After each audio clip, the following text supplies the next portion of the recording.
नमस्कार, प्रांजल ज्ञान गंगा में आप सभी का स्वागत है।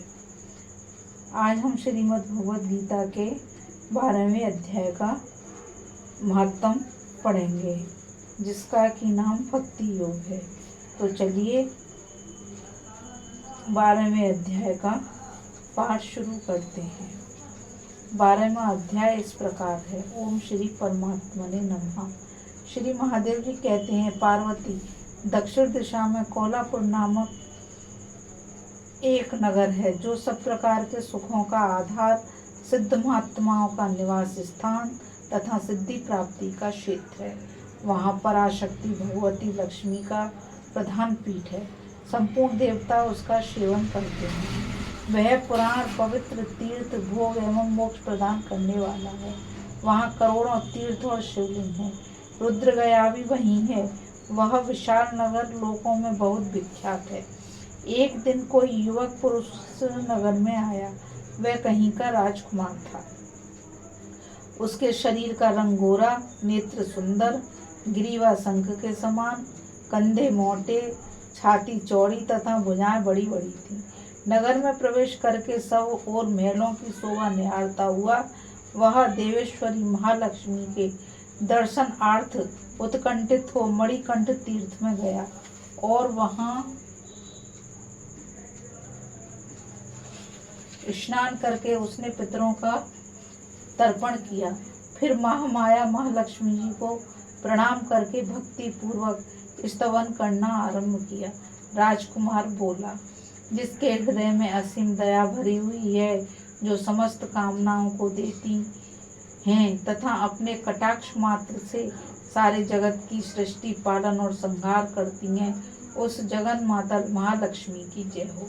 जिस शक्ति के सहारे उसी के आदेश के अनुसार परमेष्टि ब्रह्मा सृष्टि करते हैं, भगवान अच्युत जगत का पालन करते हैं तथा भगवान रुद्र अखिल विश्व का संहार करते हैं, उस सृष्टि, पालन और संहार की शक्ति से संपन्न भगवती पराशक्ति का मैं भजन करता हूँ। कमले योगी जन तुम्हारे चरण कमलों का चिंतन करते हैं। कमलालय, तुम अपनी स्वाभाविक सत्ता से ही हमारे समस्त इंद्रिय गोचर विषयों को जानती हो। तुम ही कल्पनाओं के समूह को तथा उसका संकल्प करने वाले मन को उत्पन्न करती हो। इच्छा शक्ति, ज्ञान शक्ति और क्रिया शक्ति, ये सब तुम्हारे ही रूप हैं। तुम परा संबित परम ज्ञान रूपणी हो। तुम्हारा स्वरूप निष्कल, निर्मल, नित्य, निराकार, निरंजन, अंतरहित, आतंक शून्य, आलम्बहीन तथा निरामय है। देवी, तुम्हारी महिमा का वर्णन करने में कौन समर्थ हो सकता है, जो षट चक्रों का भेदन करके अंतःकरण के 12 स्थानों में विहार करती हैं। अनाहत, ध्वनि, बिंदु, नाद और कला, ये जिसके स्वरूप हैं, उस माता महालक्ष्मी को मैं प्रणाम करता हूँ। माता, तुम अपने मुख रूपी पूर्ण चंद्रमा से प्रकट होने वाली अमृत राशि को बहाया करती हो। तुम्हारी परा पश्यंती, मध्यमा और वैखरी नामक वाणी हो, मैं तुम्हें नमस्कार करता हूँ। देवी, तुम जगत की रक्षा के लिए अनेक रूप धारण किया करती हो। अम्ब के तुमी ब्राह्मणी, वैष्णवी तथा माहेश्वरी शक्ति हो। बाराही, महालक्ष्मी, नारसिंही, इंद्री, कोमारी, चंडका, जगत को पवित्र करने वाली लक्ष्मी, जगन्माता सावित्री, चंद्रकला तथा रोहिणी भी तुम्ही हो। तुम्ही हो परमेश्वरी। तुम भक्तों का मनोरथ पूर्ण करने के लिए कल्पलता के समान हो। मुझ पर प्रसन्न हो जाओ।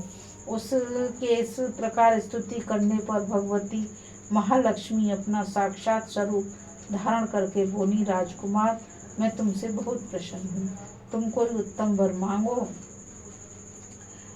राजपुत्र बोला, माँ, मेरे पिता राजा बृहद्रथ अश्वमेध नामक महान यज्ञ का अनुष्ठान कर रहे थे। वे देव योग से रोगग्रस्त होकर स्वर्गगामी हो गए। इसी बीच में यूप में बंधे हुए मेरे यज्ञ संबंधी घोड़े को, जो समूची पृथ्वी की परिक्रमा करके लौटा था, किसी ने रात्रि में बंधन काटकर कहीं अन्यत्र पहुंचा दिया उसकी खोज में मैंने कुछ लोगों को भेजा था, किंतु वे कहीं भी उसका पता न पाकर जब खाली हाथ लौट आए, तब मैं सब ऋषित्वजों से आज्ञा लेकर तुम्हारी शरण में आया हूँ। देवी, यदि तुम मुझ पर प्रसन्न हो तो मेरे यज्ञ का घोड़ा मुझे मिल जाए, जिससे यज्ञ पूर्ण हो सके। तभी मैं अपने पिता महाराज का ऋण उतार सकूंगा। शरणागतों पर दया करने वाली जगजननी लक्ष्मी, जिससे मेरा यज्ञ पूर्ण हो, वह उपाय करो। भगवती लक्ष्मी ने कहा, राजकुमार, मेरे मंदिर के दरवाजे पर एक ब्राह्मण रहते हैं, जो लोगों में सिद्ध समाधि के नाम से विख्यात हैं। वे मेरी आज्ञा से तुम्हारा सब काम पूरा कर देंगे। महालक्ष्मी के इस प्रकार कहने पर राजकुमार उस स्थान पर आए जहाँ सिद्ध समाधि रहते थे। उनके चरणों में प्रणाम करके राजकुमार चुपचाप हाथ जोड़ खड़े हो गए। तब ब्राह्मण ने कहा, तुम्हें माताजी ने यहाँ भेजा है। अच्छा देखो, अब मैं तुम्हारा सारा अविष्ट कार्य सिद्ध करता हूँ। यूँ कहकर मंत्र वेदता ब्राह्मण ने सब देवताओं को वहीं खींचा। राजकुमार ने देखा, उस समय सब देवता हाथ जोड़े थर थर कांपते हुए वहां उपस्थित हो गए। तब उन श्रेष्ठ ब्राह्मण ने समस्त देवताओं से कहा, देवगण, इस राजकुमार का अश्व जो यज्ञ के लिए निश्चित हो चुका था, रात में देवराज इंद्र ने चुराकर अन्यत्र पहुंचा दिया है, उसे शीघ्र ले आओ। तब देवताओं ने मुनि के कहने पर यज्ञ का घोड़ा लाकर दे दिया।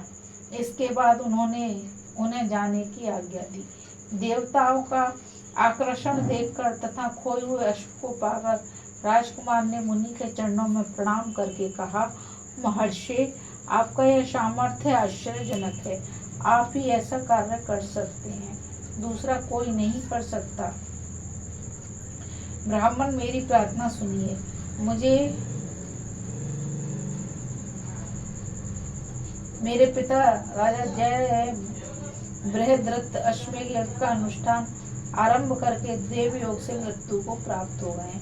अभी तक उनका शरीर तपाए हुए तेल में सुखाकर मैंने रख छोड़ा है। साधु श्रेष्ठ, आप उन्हें पुनः जीवित कर दीजिए। यह सुनकर महामुनि ब्राह्मण ने किंचित मुस्कुराकर कहा, चलो, जहाँ यज्ञ मंडप में तुम्हारे पिता मौजूद हैं, चलें। तब सिद्ध समाधि ने राजकुमार के साथ वहां जाकर जल अभिमंत्रित किया और उसे उस सब के मस्तक पर रखा। उसके रखते ही राजा सचेत होकर उठ बैठे। फिर उन्होंने ब्राह्मण को देखकर पूछा, धर्मस्वरूप, आप कौन है? तब राजकुमार ने महाराज से पहले का सारा हाल कह सुनाया। राजा ने अपने को पुनः जीवन दान देने वाले ब्राह्मण को नमस्कार करके पूछा, ब्राह्मण, इस पुण्य से आपको यह अलौकिक शक्ति प्राप्त हुई है? उनके यों कहने पर ब्राह्मण ने मधुर वाणी में कहा, राजन, मैं प्रतिदिन आलस्य रहित होकर गीता के 12वें अध्याय का जप करता हूँ। उसी से मुझे यह शक्ति मिली है जिससे तुम्हें जीवन प्राप्त हुआ है। यह सुनकर ब्राह्मणों सहित राजा ने उन महर्षि से गीता के 12वें अध्याय का अध्ययन किया। उसके महात्म से उन सब की सद्गति हो गई। दूसरे जीव भी उसके पाठ से परम मोक्ष को प्राप्त हो गए। बोलो श्री विष्णु भगवान की जय। बोलो श्री भगवत महापुराण की जय। अभी हमने श्रीमद् भगवद गीता के 12वें महात्म के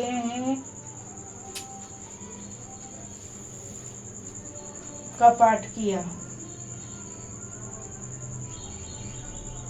नमस्कार। इसमें बस इतना ही। अब मैं आप सबसे यही कहूँगी कि आप सब इस चैनल को लाइक, शेयर और सब्सक्राइब करिए, ताकि यह अनुभव ज्ञान अधिक से अधिक लोगों तक पहुँच सके। नमस्कार।